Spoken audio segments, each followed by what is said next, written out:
إن الحمد لله نحمده ونستعينه ونستغفره ونعوذ بالله من شرور أنفسنا ومن سيئات أعمالنا. من يهده الله فلا مضل له ومن يضلله فلا هادي له، وأشهد أن لا إله إلا الله وحده لا شريك له، وأشهد أن نبينا محمدا عبده ورسوله أرسله بالهدى ودين الحق ليظهره على الدين كله ولو كره المشركون.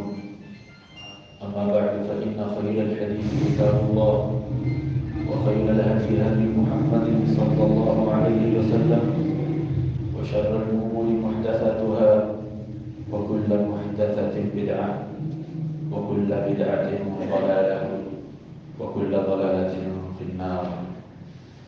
يا أيها الذين آمنوا اتقوا الله حق تقاته ولا تموتن إلا وأنتم مسلمون. يا أيها الناس اتقوا ربكم الذي خلقكم من نفس واحدة وخلق منها زوجها وبث منهما رجالا كثيرا ونساء، واتقوا الله الذي تساءلون به والأرحام إن الله كان عليكم رقيبا. يا أيها الذين آمنوا اتقوا الله وقولوا قولا سديدا يصلح لكم أعمالكم ويغفر لكم ذنوبكم، ومن يطع الله ورسوله فقد فاز فوزا عظيما. گرامی قدر معزز سامعین کرام، اللہ تعالیٰ کا ہم سب پر احسان اور فضل ہے. اللہ نے ایک بار پھر ہمیں ماہ رمضان کی خیر و برکت اپنی زندگی میں نصیب فرمائے. یقیناً اللہ تعالیٰ کی طرف سے یہ ایسی نعمت ہے جس پر اللہ تعالیٰ کا جتنا شکر ادا کیا جائے کم ہے. رسول اللہ صلی اللہ علیہ وسلم خود حضرات صحابہ کرام کو رمضان مبارک کی آمد پر اہتمام کے ساتھ مبارکباد کیا کرتے تھے. نبی صلی اللہ علیہ وسلم کا یہ عمل مبارک حدیث سے ثابت ہے، لیکن یہ عمل صرف اور صرف مبارکباد کی حد تک نہ ہو، بلکہ ماہ رمضان کے جتنے ہم پر حقوق ہیں ان تمام حقوق کو ان کی روح کے ساتھ ادا کرنے کی کوشش کریں. سب کو معلوم ہے کہ روزہ فرض ہے، اس پر بات کرنے کی ضرورت نہیں، لیکن جن جن جگہوں پر یا جن معاملات میں ہم سے کمی ہوتی ہے میری کوشش ہوگی ان کی طرف اشارہ کرتا چلوں. روزہ رکھنے کے بعد اپنی زبان کی حفاظت، اپنے وقت کی حفاظت انتہائی ضروری ہے. روزہ رکھ کر اپنے دل کو بہلانے کے لیے، وقت پاس کرنے کے لیے غیر مفید سرگرمیوں میں مشغول ہونا یہ روزے کے ثواب کو کم کرتا ہے. غیر مفید سرگرمیوں میں مصروف ہونا اس روزے کے ثواب کو کم کرتا ہے. روزہ رکھ کر آپ کا وقت اتنا قیمتی ہو جاتا ہے. اور رسول اللہ صلی اللہ علیہ وسلم کی اس حدیث مبارکہ سے اندازہ لگائیے. آپ صلی اللہ علیہ وسلم نے فرمایا لا ترد دعواتهم، ثلاثة لا ترد دعواتهم، تین لوگ ایسے ہیں ان کی دعا اللہ تعالیٰ رد نہیں فرماتا. اور ان میں سے ایک شخص وہ ہے وَدَعْوَةُ الصَّائِمِ حَتَّى يُفْطِرَ، روزے دار کی دعا یہاں تک کہ وہ روزہ افطار کر لیں۔ اس کا مطلب کیا ہے؟ اس کا مطلب یہ ہے سحری کا وقت ختم ہوا، فجر کی اذان ہو چکی ہے، اب آپ کا جو وقت ہے جسے آپ یوں کہہ کر اپنے آپ کو تھوڑا سا پریشان کر لیتے ہیں کہ 14 گھنٹے 20 منٹ کا روزہ، 14 گھنٹے 10 منٹ کا روزہ کیسے پورا کریں گے؟ اس جملے کو یوں بدلیے، سحری کا وقت ختم ہوتے ہی جو آپ کے اگلے 14 گھنٹے 10 منٹ 20 25 منٹ جتنے بھی ہیں، اب آپ کا وہ سنہری وقت شروع ہو چکا ہے جس وقت میں کی ہوئی دعا اللہ رد نہیں فرماتا۔ جس وقت میں کی ہوئی دعا اللہ رد نہیں فرماتا، اب وہ وقت شروع ہو چکا ہے۔ حتی یفطر، روزہ دار جب تک روزہ افطار نہیں کر لیتا، یہ سارا دورانیہ اس کی دعا کی قبولیت کا ہے۔ اللہ تعالیٰ نے قرآن کریم میں جو ہیرے جواہرات اور موتی ذکر کیے ہیں ان کو تلاش کرنا پڑتا ہے۔ دنیا میں بھی قیمتی معدنیات سر عام نہیں ملتی، انہیں بھی تلاش کرنا پڑتا ہے۔ قرآن کریم نے بھی اپنے اندر جو قیمتی ترین چیزیں رکھی ہیں ان میں سے بہت سی واضح بھی ہیں اور بہت سی اللہ نے چھپا کر رکھی، ان کو تھوڑا سا تلاش کرنا پڑتا ہے۔ سورہ بقرہ کی جن آیات میں اللہ تعالیٰ نے رمضان کے مسائل ذکر کیے ہیں،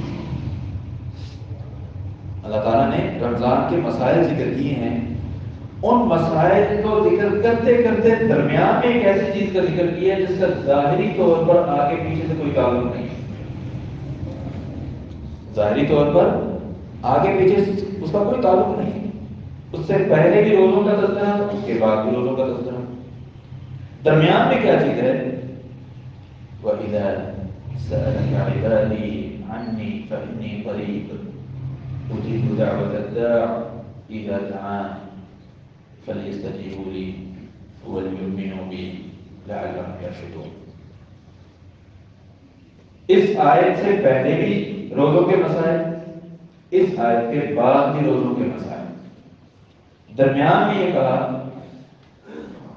آپ سے میرے بندے میرے بارے میں پوچھیں تو کہہ دیجیے میں قریب ہوں، میں دعا کرنے والے کی دعا کو قبول کرتا ہوں، میں دعا کرنے والے کی دعا کو قبول کرتا ہوں۔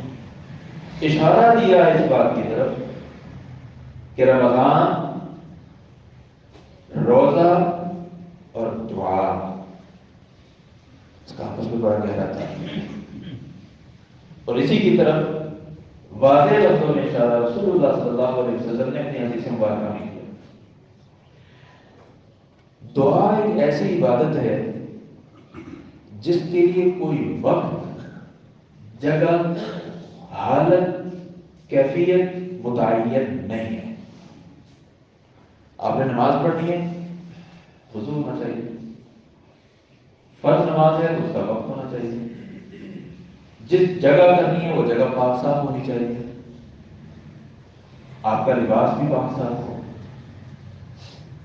لیکن دعا کے لیے ان میں سے کوئی بھی شرط نہیں ہے، نہ وضو کی، نہ لباس پاک صاف ہونے کی، نہ جگہ پاک صاف ہونے کی، کوئی شرط نہیں۔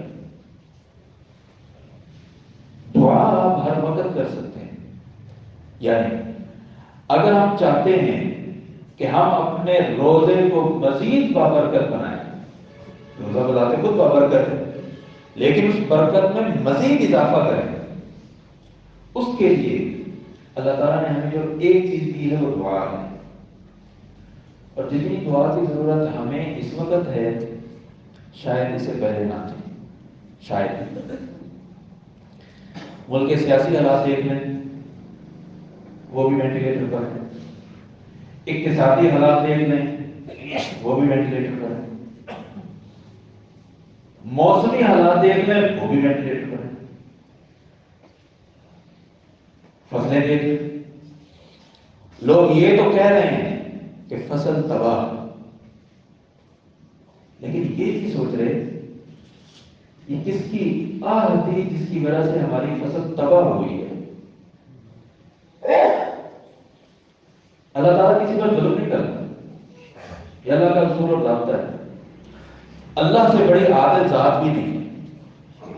پھر یہ کیسے ہو سکتا ہے رحمت والے مہینے میں، ماہ رمضان رحمت والا مہینہ ہے، رحمت والے مہینے میں اس طرح کی بارش ہو، اس طرح کے موسم بنے کہ ہم اپنی فصلوں کے بارے میں پریشان ہوں، لوگ اس طرح کے جملے بولیں کہ کسان تباہ ہو گیا، فصل تباہ ہو گئی۔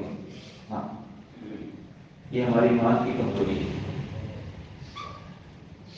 جس ذات نے یہ کیفیت پیدا کی ہے موسمی، وہ ذات بڑی عادل ہے، وہ ظلم نہیں کرتی۔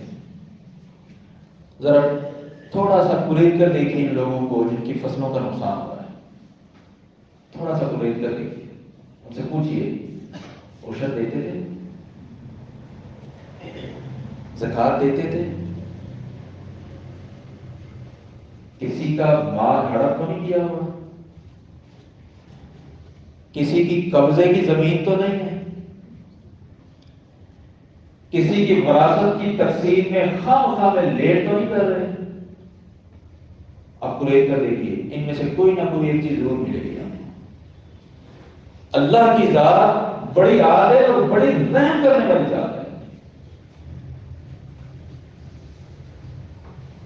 وہ رحم ایک ماں کیا کرے گی جو رحم اللہ کی ذات کرتی ہے؟ لوگ کہتے ہیں کہ 70 ماؤں سے زیادہ، میں کہتا ہوں اللہ کی شان میں ایک کمی ہے، یہ اللہ کی شان میں کمی ہے، 70 ماؤں سے زیادہ۔ پہلی تو بات یہ ہے کہ روایتی ثابت نہیں ہے 70 ماؤں والی، اور اللہ کی جو رحمت ہے اس کو ہم کسی چیز میں باؤنڈ نہیں کر سکتے۔ اللہ کی ہر چیز بے شمار ہے، لاتعداد ہے، لامحدود ہے۔ تو یہ کیسے ہو سکتا ہے کہ رمضان جیسا بابرکت مہینہ بھی ہو اور پھر اللہ تعالیٰ کی طرف سے کوئی ایسا معاملہ بنے جس کو ظاہری طور پر لوگ سمجھے کہ نقصان ہو گیا؟ وہ نقصان نہیں، وہ اللہ کا عدل ہے، وہ اللہ کا عدل ہے، انصاف ہے اللہ تعالیٰ کی طرف سے۔ اللہ تعالیٰ کسی مظلوم کی آہ پر جو سزا دیتا ہے، اللہ تعالیٰ نے جو اس کے لیے معیار قرار دیا ہے، ہمارے رونگٹے کھڑے ہونے والا ہے۔ ہم یہ کہتے ہیں نا کہ دعا کی قبولیت کے لیے رزق حلال کا ہونا ضروری ہے، باقی ٹھیک ہے، رزق حلال ہونا چاہیے، لیکن ایک اور بات، بددعا کی قبولیت کے لیے غور سے سنیے گا، بددعا کی قبولیت کے لیے مسلمان ہونا بھی ضروری نہیں ہے۔ اگر کوئی کافر شخص بھی واقعی مظلوم ہے کافر، اگر اس کی آہ نکل جاتی ہے، اللہ تعالیٰ فرماتے ہیں وَبِعِزَّتِي وَجَلَالِي لَأَنصُرَنَّكَ وَلَوْ بَعْدَ حِينٍ، مجھے میری عزت اور جلال کی قسم، میں تجھ مظلوم کی لازمی مدد کروں گا چاہے اس میں کچھ وقت لگ جائے۔ بس دعا کی قبولیت کے لیے کسی کا مسلمان ہونا بھی شرط نہیں ہے، ایک کافر مظلوم شخص بھی اگر اللہ کی بارگاہ میں اپنا مقدمہ لے جاتا ہے، اللہ تعالیٰ اس کو بھی عدل انصاف دلواتا ہے۔ یہ حالات ایسے نہیں بنے، یہ ہمارے اپنے کرتوت ہیں، ایسے ہماری اپنی ایسی حرکتیں۔ رسول اللہ صلی اللہ علیہ وسلم کا فرمان ہے، کسی بھی دولت اور مال کو تباہ کرنے کے لیے، اس کو ختم کرنے کے لیے صرف اتنا ہی کافی ہے کہ اس میں زکوٰۃ کا پیسہ شامل ہو، زکوٰۃ نہ نکالی ہو۔ زکوٰۃ کا پیسہ آپ کے راس المال میں موجود ہے، آپ کی سرمایہ کاری میں موجود ہے، آپ نکال نہیں رہے۔ اس مال کے تباہ ہونے کے لیے کسی چیز کی ضرورت نہیں ہے، صرف یہی زکوٰۃ کا موجود ہونا اس مال کو تباہ کرنے کے لیے کافی ہے۔ یہ رحمتوں والے مہینے میں یہ اس سائز کے اتنے بڑے بڑے اولے اور اتنی تیز ہوائیں، یہ ایسے نہیں ہے۔ لازمی بات ہے ہمارے کرتوت اس میں مکمل طور پر شامل ہیں۔ اگر ہم چاہتے ہیں کہ اس ماہ رمضان کو اپنے لیے بابرکت بنائیں، اپنے وقت کو قیمتی سمجھیں، اور اس وقت میں سب سے پہلا کام جو اس قسم کی غلطیاں ہیں ان سے اللہ تعالیٰ سے معافی مانگیں، توبہ کریں، استغفار کریں۔ دیکھیے گا اللہ تعالیٰ یہی جو گری ہوئی فصل ہے، یہی جو گری ہوئی فصل ہے، اسی گری ہوئی فصل میں بھی وزن پیدا کر سکتا ہے۔ یہ اصول اور ضابطے تو ہمارے ذریعے ماہرین کے ہیں نا، اس ذات کے لیے کوئی اصول اور ضابطہ نہیں ہے۔ وہ اس چیز پر بھی قادر ہے کہ جو سٹا تیار ہو چکا ہے لیکن بارش کی وجہ سے گر چکا ہے، اللہ اس پر بھی قادر ہے اس کو دوبارہ کھڑا کر دے۔ لیکن یہ دنیا دارالاسباب ہے، اللہ اس چیز پر بھی قادر ہے کہ گری ہوئی گندم کا وزن پیدا کر دے۔ اور ایسا ہوتا ہے، ایسا ہوتا ہے۔ روٹین میں گندم کا وزن اوسط 40-50 من چل رہی ہے، پرسوں ایک شخص نے بتایا، خود ذکر کیا، گری ہوئی فصل کا اوسط جو نکلا وہ 70 من نکلا، روٹین کا وزن 40-50 من ہے، لیکن گری ہوئی فصل ہے، اللہ نے اس گری ہوئی فصل میں بھی وزن بنا دیا۔ یہ اصول اور ضابطے ہماری دنیا کے لیے ہیں، ایک دوسرے کو سمجھانے کے لیے ہیں۔ جب اللہ نے برکت ڈالنی ہو تو پھر کوئی اصول اور ضابطہ نہیں ہوتا، پھر صرف ایک حکم ہوتا ہے، کن فیکون، ہو جا، وہ ہو جاتا ہے۔ یہ الفاظ اپنی زبان پر مت لے کر آئے کہ تباہ ہو گئے، نقصان ہو گیا۔ ہر ایسے لفظ سے، ہر ایسے جملے سے اپنے آپ کو بچائیں جو آپ کو یا مجھے یا معاشرے کو یا سماج کو اللہ سے کاٹ دے۔ رسول اللہ صلی اللہ علیہ وسلم کا فرمان ہے، من قال اهلك الناس فقد اهلكهم، من قال اهلك الناس فهو اهلكهم۔ جو یہ کہہ دے نا کہ لوگ تباہ ہو گئے، لوگ برباد ہو گئے، وہ برباد نہ بھی ہوئے ہوں تو اس نے برباد کر دیا ہے۔ وہ کیسے برباد کیا؟ جو اللہ تعالیٰ کے ساتھ ایک تعلق ہے ایمان کا، بندہ مومن کا، موحد کا، کلمہ توحید پڑھنے والے کا جو تعلق ہے، اس تعلق کو اس نے کمزور کر دیا ہے۔ اللہ سے اگر کسی کا ناطہ ٹوٹ جاتا ہے، اس سے بڑی ہلاکت اور تباہی کوئی نہیں۔ کبھی اپنی زبان پر ایسا جملہ، ایسا لفظ نہ لے کر آئیں جس سے اللہ کے ساتھ تعلق میں معمولی سے بھی خلل پیدا ہو۔ کوشش کریں اپنا بھی، اپنے آس پاس کے لوگوں کا بھی اللہ تعالیٰ سے تعلق مضبوط سے مضبوط تر بنانے کی کوشش کریں۔ اور حدیث قدسی ہے، اللہ تعالیٰ فرماتا ہے، انا عند ظن عبدی بی ما ذکرنی، میں اپنے بندے کے ساتھ ویسا ہی سلوک کرتا ہوں جیسا وہ میرا بندہ میرے بارے میں گمان کرتا ہے۔ میں اپنے بندے کے ساتھ ویسا ہی سلوک کرتا ہوں جیسا میرا بندہ میرے بارے میں گمان کرتا ہے۔ اور اس چیز کو رسول اللہ صلی اللہ علیہ وسلم نے مختلف احادیث میں مختلف انداز سے ثابت کیا ہے۔ موجودہ مہنگائی، موسمی صورتحال، معاشی اپ اینڈ ڈاؤن، تاجر برادری پریشان ہے، نچلا طبقہ وہ اور زیادہ پریشان ہے۔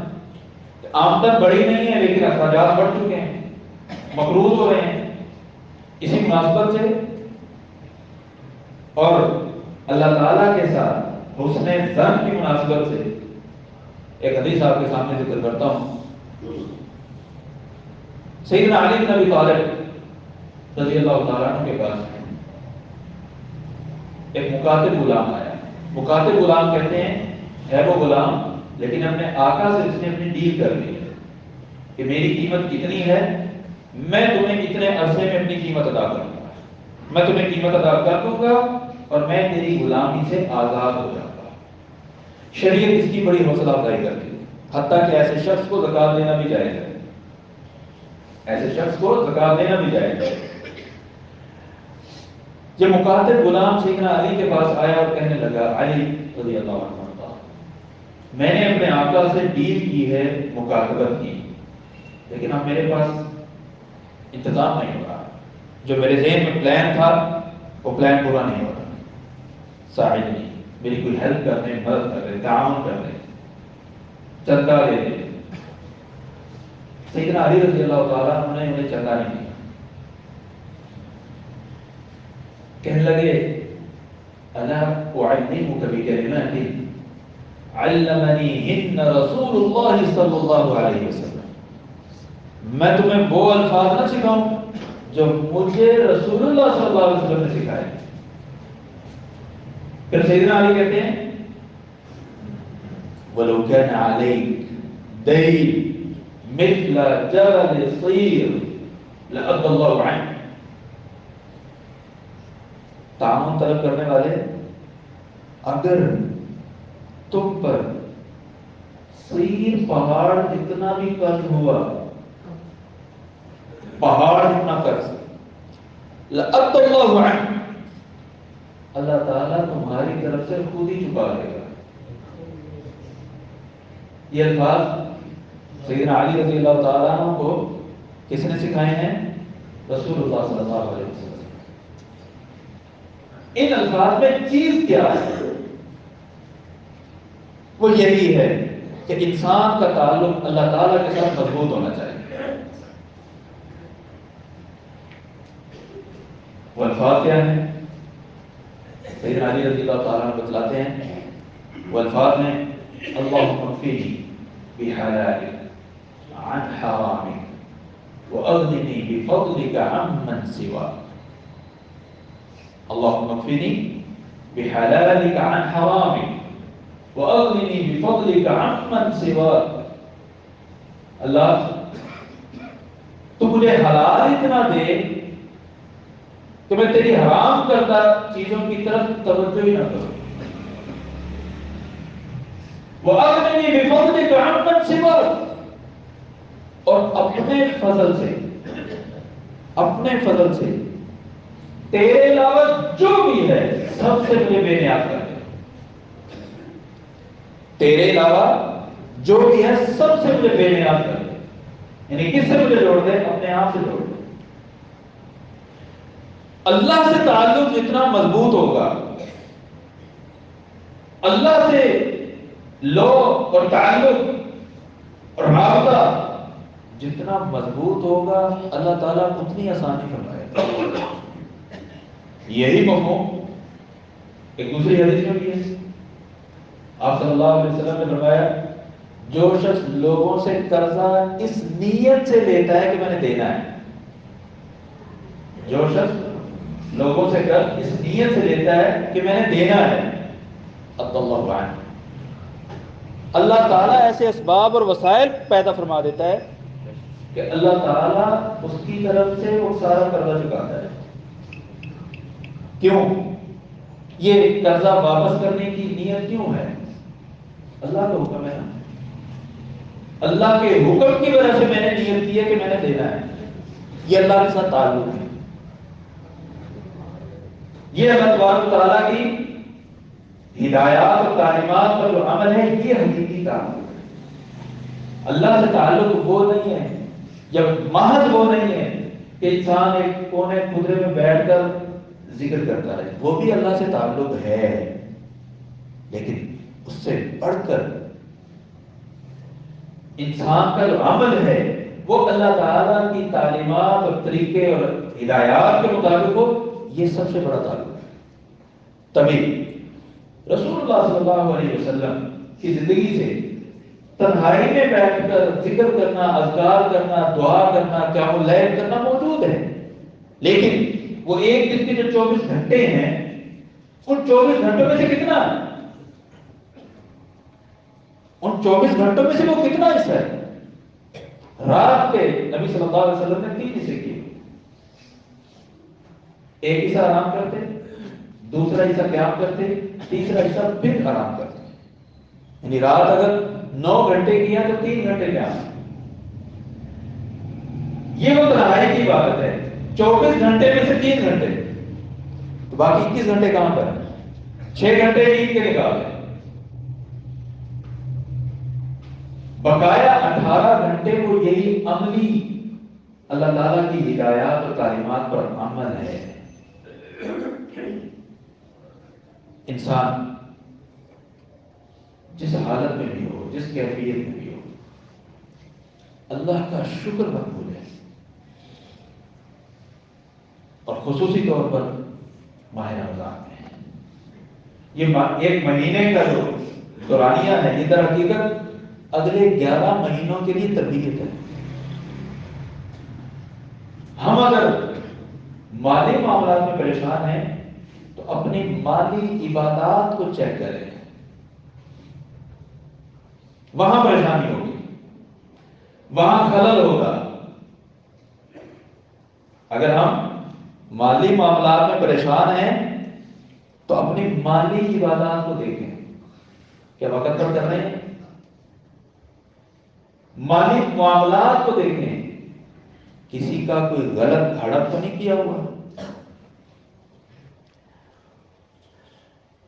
عبادت اور معاملات شریعت میں ہمیشہ اکٹھے چلتے ہیں، ہمیشہ۔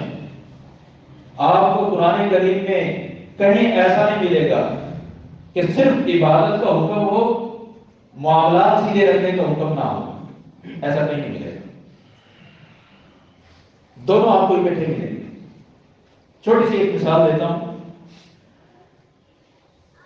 80 جگہوں پر قرآن کریم میں نماز اور زکوٰۃ ادا کرنے کا حکم ہے، اکٹھا نماز اور زکوٰۃ ادا کرنے کا حکم۔ نماز خالصتاً مدنی عبادت ہے، عبادت، زکوٰۃ بھی عبادت ہے، لیکن اس کے اندر معاملات بھی شامل ہیں، لین دین بھی شامل ہے۔ اس وقت تک آپ زکوٰۃ دے ہی نہیں سکتے جب تک آپ کو پتا نہ ہو میرا کتنا ہے۔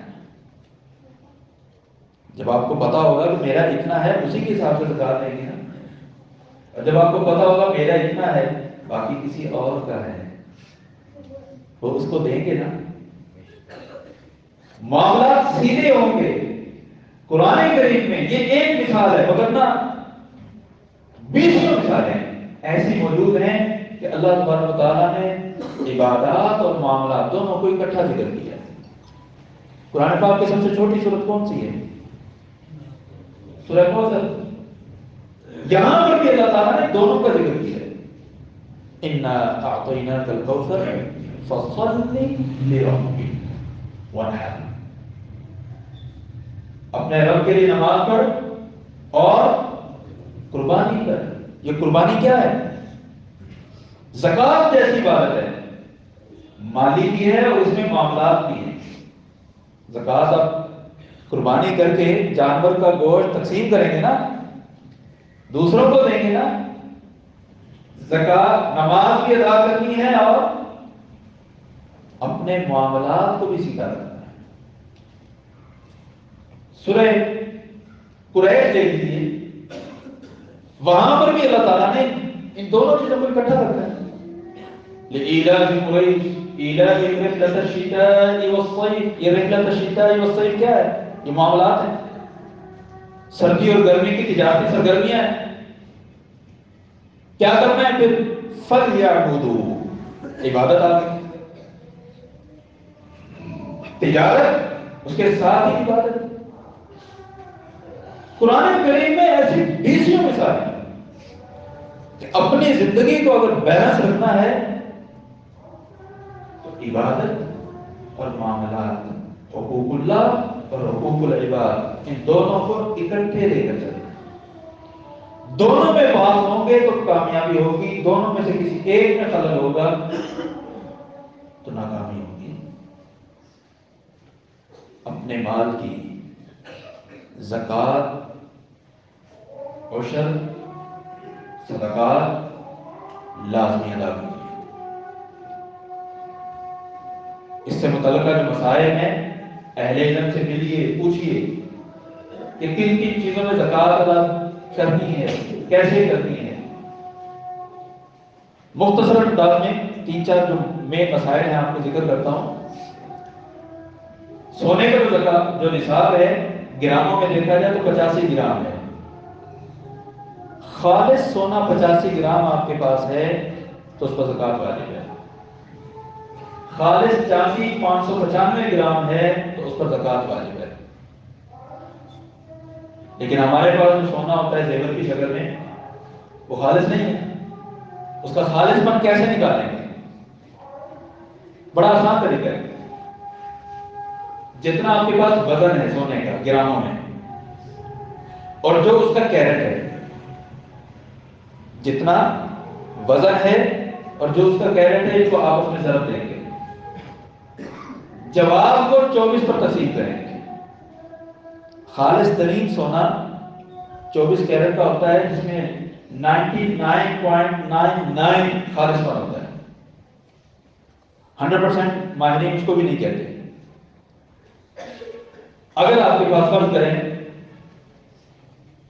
21 کیرٹ کا سونا 105 گرام، 21 کیرٹ کا سونا 105 گرام ہے. اس کا خالص پن نکالنے کے لیے 105 کو 21 سے ضرب دیں گے. یہ 21 کیا ہے؟ اس کا کیرٹ ہے. جواب کو آپ 24 پر تقسیم کریں گے. تقریباً 95-96 گرام یہ اس کا خالص پن ہے. یہ اس کا خالص پن ہے کہ خالص ہونا اتنا ہے. اس کی آپ زکوٰۃ ادا کریں گے اور اس کا بڑا آسان طریقہ. آپ کے پاس ڈالر ہیں، آپ کے پاس ریال ہیں، آپ کے پاس ریال کی کوئی بھی کرنسی ہے، آپ کے پاس پاکستانی کرنسی ہے. اگر وہ چاندی کے حساب سے جو تقریباً آج کل 1,20,25 ہزار بنتا ہے، اس سے زائد ہے اور اس کو سال گزر چکا ہے.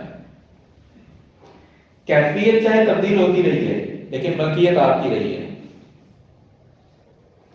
2 لاکھ روپے آج چنے میں انویسٹ کر دیے، وہ سیل کر کے پروفٹ آیا، اسی کو پھر مکئی میں انویسٹ کر دیا، اس کو لے کر کھاد میں انویسٹ کر دیا، اس کو لے کر کسی اور چیز میں کر دیا. یہ ساری ملکیت آپ کی ہے. یہ ایک ہی چیز ہے، یہ الگ الگ نہیں ہے. کیونکہ جس چیز سے خریدا جا رہا ہے وہ آپ کی اپنی ملکیت ہے.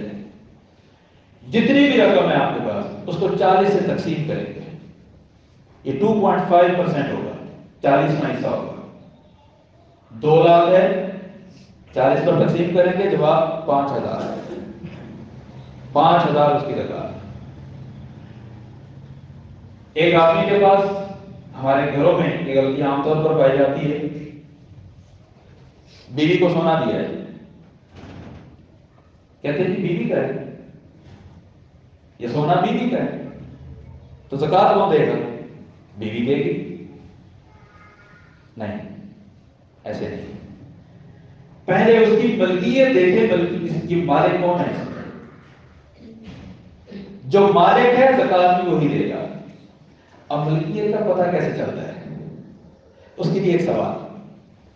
جو شخص کہہ رہا ہے نا کہ جو میں نے سونا شادی پر اہلیہ کو دیا وہ بیوی کا ہے، اس سے پوچھئے بیوی اگر آج سونا اٹھا کر بازار میں بیچ ہے، آپ کو کوئی اعتراض ہوگا؟ بیوی سونا اٹھا کر بازار میں بیچ آئے، آپ کو اعتراض ہوگا؟ اگر تو کہے ہوگا تو بھائی پھر یہ بیوی کا نہیں، یہ تمہارا ہے، پھر تمہارا ہے، تم نے دینی ہے اس کی زکات۔ اور اگر اعتراض نہیں ہوگا بالکل ٹھیک، پھر یہ بیوی کا ہے، بیوی اسی سونے میں سے زکات دے گی۔ آپ نے نہیں دینے نا ان کو، تبھی تو کہہ رہا ہے نا کہ بیوی کا سونا بیوی دے، ٹھیک ہے؟ اسی سونے میں سے بیوی سونا بیچ کر زکات دے گی یا سونا ہی دے گی۔ اگر قبول ہے یہ معاملہ تو ٹھیک ہے، وگرنہ سدھر ہے، کیونکہ اگر بیوی کو زکات دینی پڑی تو گھاٹا آپ کو ہوگا، گھاٹا آپ کو ہوگا۔ اور ویسے اللہ کی راہ میں دینے سے گھاٹا کبھی نہیں ہوتا۔ ما نقصت صدقۃ من مال، مال میں سے صدقہ کبھی کمی نہیں کرتی۔ زکات جو ہے مال کو بڑھاتی ہے، مال کو پاکیزہ کرتی ہے۔ ایک آدمی ریٹائر ہونے والا ہے، پینشن اس کو ملنی ہے، ابھی ملی نہیں ہے، زکات کب دے گا؟ جب انسان کی مکمل ملکیت ہو، زکات تب دے گا، مکمل ملکیت۔ بس اوقات انسان مالک تو ہوتا ہے لیکن کامل نہیں ہوتا۔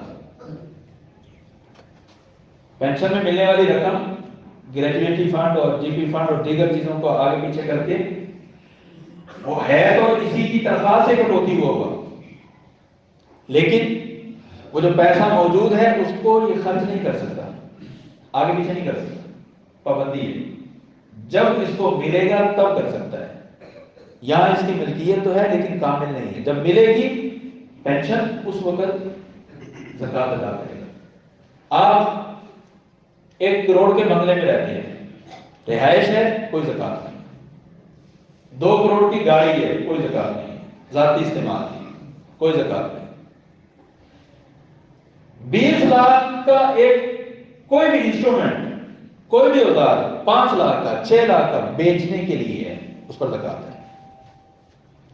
لیکن شرط یہ ہے کہ وہ اس کو سال ہو چکا ہو، اور اس کے لیے آسان طریقہ کار یہ ہے، اپنی بیلنس شیٹ کو ہمیشہ کلیئر رکھیں۔ کتنا سرمایہ آپ کے پاس ہے، کتنا لگا ہوا ہے، کتنا کریڈٹ ہے اور کتنا ڈیبٹ ہے۔ جب یہ ساری چیزیں آپ کے لیے کلیئر ہوں گی تو آپ کے لیے زکات کا حساب لگانا 1 سیکنڈ کا کام ہے۔ یعنی زکات محض پیسے دینے کا نام نہیں ہے، اپنے کھاتے کلیئر رکھنے کا نام بھی ہے۔ اگر کھاتے کلیئر نہیں ہے تو زکات کا حساب کیسے لگاؤ گے؟ کھاتے کلیئر ہوں گے تو زکات کا حساب صحیح ہوگا۔ ایک آدمی ہے، آخری مسئلہ بیان کر کے اجازت چاہوں گا۔ ایک آدمی کو کہتے ہیں میرا اتنا سرمایہ ہے، 20 لاکھ میرے پاس ہے، لیکن 20 لاکھ میں نے قرضہ بھی دینا ہے، میں زکات دوں گا یا نہیں دوں گا؟ بڑا ٹپیکل سوال کرتے ہیں علماء سے کہ اپنی مرضی کا جواب دے جائیں۔ 20 لاکھ موجود ہے میرے پاس، 20 لاکھ میں نے قرضہ دینا ہے۔ مجھ سے اگر کوئی پوچھتا ہے تو میں کہتا ہوں تو دو پھر قرضہ دو، کیوں نہیں دیتے؟ دینا بھی نہیں، یہ وہ پوائنٹ ہے جو بتانا نہیں چاہتے، اور مرضی کا فتویٰ یہ لینا چاہتے ہیں، اچھا ٹھیک ہے 20 آپ نے دینا ہے، 20 آپ کے پاس ہے، چلو برابر ہو گیا۔ نہ 20 آپ نے دینا تو دو نا، کیوں لیٹ کر رہے ہو؟ نہیں دے رہے تو زکات دو، نہیں دے رہے تو زکات دو۔ کیوں؟ اس 20 کا مالک کون ہے؟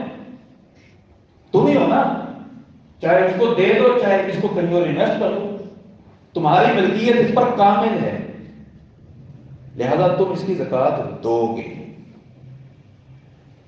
لوگ جب سوال پوچھتے ہیں تو اس انداز سے پوچھتے ہیں کہ مرضی کا جواب ملے۔ ایسے موقع پر جواب دینے والے کو بھی اور جواب لینے والے کو بھی اللہ سے ڈرنا چاہیے، اللہ سے ڈرنا چاہیے۔ اگر ایسے شخص کو کوئی فتویٰ دے بھی دے کہ ٹھیک ہے جی برابر ہو گیا، بتائیے کیا اس کے مال میں زکات کا پیسہ موجود ہے یا نہیں؟ رسول اللہ صلی اللہ علیہ وسلم کے فرمان کے مطابق اس کے اس 20 لاکھ کو تباہ کرنے کے لیے وہ زکوٰۃ کافی ہوگی کہ نہیں؟ لہذا اپنا نقصان مت کریں، نہ یہاں پر نہ وہاں پر۔ اللہ تعالیٰ ہم سب کو کتاب و سنت کی تعلیمات پر عمل کرنے کی توفیق عطا فرمائے۔ وآخر دعوانا ان الحمد للہ رب العالمین۔ الحمد للہ علی احسانہ والشکر له علی توفیقہ وامتنانہ، واشهد ان لا اله الا الله وحده لا شريك له تعظيما لشانه، واشهد ان نبينا محمدا عبده ورسوله الداعي الى رضوانه صلی اللہ علیہ وعلی آلہ واصحابہ۔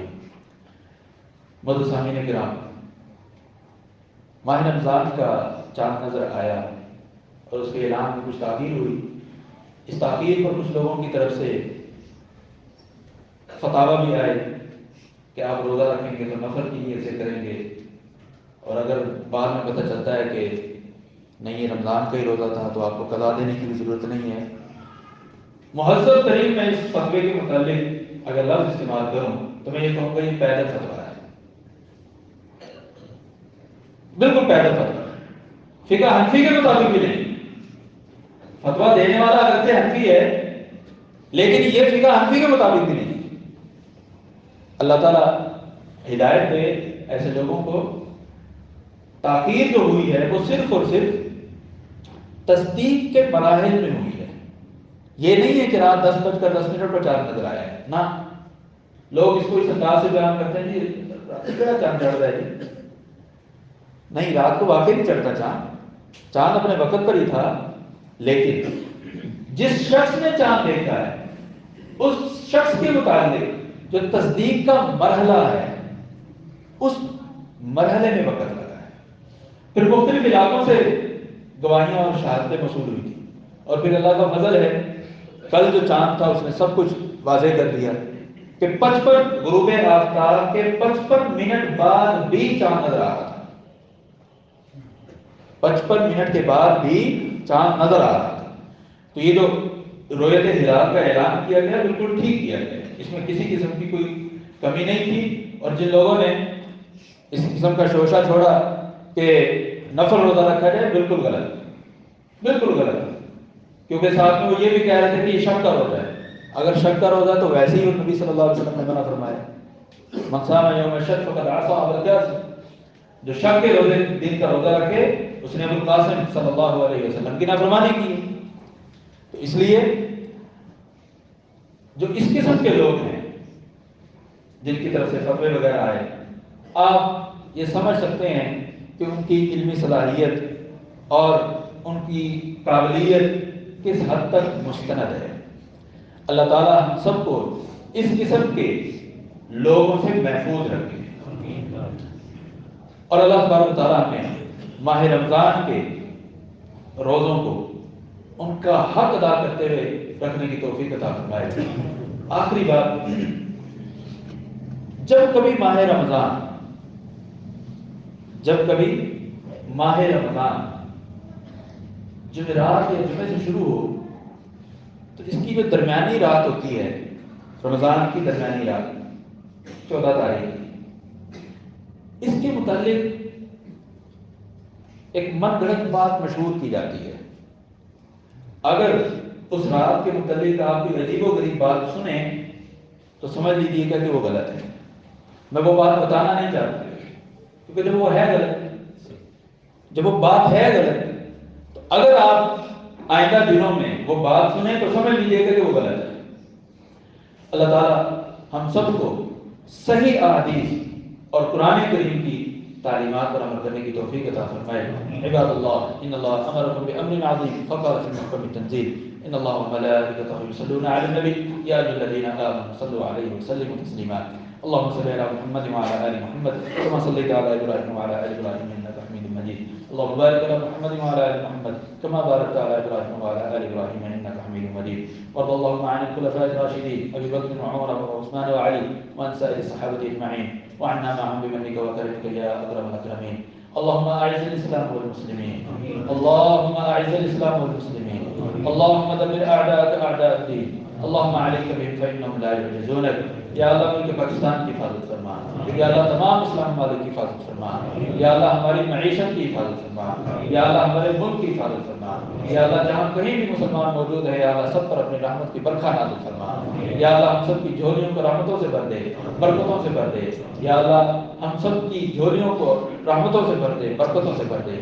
یا اللہ ہمارے مال و جان میں برکت عطا فرما, اہل عیال میں برکت عطا فرما, مال و جان میں برکت عطا فرما. یا اللہ ہمارے کاروبار میں برکت عطا فرما. یا اللہ ہر قسم کی مہنگائی سے محفوظ فرما. یا اللہ ہر قسم کے وبائی امراض سے محفوظ فرما.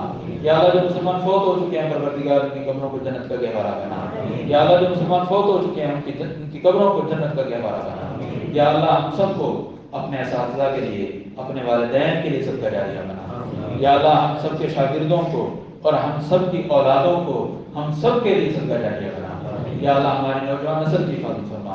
یا اللہ انہیں ہر قسم کے فطروں سے محفوظ فرما. یا اللہ انہیں وقت کی قدر کرنے کی توفیق عطا فرما. یا اللہ ماہ رمضان کی بابرکت گھڑیوں کی قدر کرنے کی توفیق عطا فرما. یا اللہ ان گھڑیوں میں زیادہ سے زیادہ تیرا ذکر, تلاوت قرآن اور دعائیں کرنے کی توفیق عطا فرما. یا اللہ ہمیں مختلف نیکیوں کے ذریعے ایک روزوں کا اجر و ثواب زیادہ کرنے کی توفیق عطا فرما. یا اللہ ہم سب سے روزوں کی عبادات قبول فرما لے. یا اللہ رمضان کی عبادات قبول فرما لے. یا اللہ ہر قسم کی شرک سے محفوظ فرما. یا اللہ ہر قسم کی بدعات سے محفوظ فرما. یا اللہ ہر قسم کی برائی سے محفوظ فرما. یا اللہ گھریلو پریشانیوں سے محفوظ فرما. یا اللہ ہمارے گھروں میں برکتیں عطا فرما. یا اللہ جو ہمارے مسلمان بھائی پریشان ہیں پروردگار ان کی پریشانیوں کو اپنی رحمتوں سے ختم فرما دے. یا اللہ ان کی زحمتوں کو رحمتوں میں بدل دے. یا اللہ ان پر آنے والی زحمتوں کو رحمتوں میں بدل دے. یا اللہ انہیں تیرے دین پر چلنے کی توفیق عطا فرما. یا اللہ انہیں تیری شریعت کے مطابق اپنی زندگی ڈھالنے کی توفیق عطا فرما. ربنا تقبل منا انك انت السميع العليم وتب علينا انك انت التواب الرحيم. وصلى الله تعالى على خير خلقه محمد وعلى اله وصحبه اجمعين برحمتك يا ارحم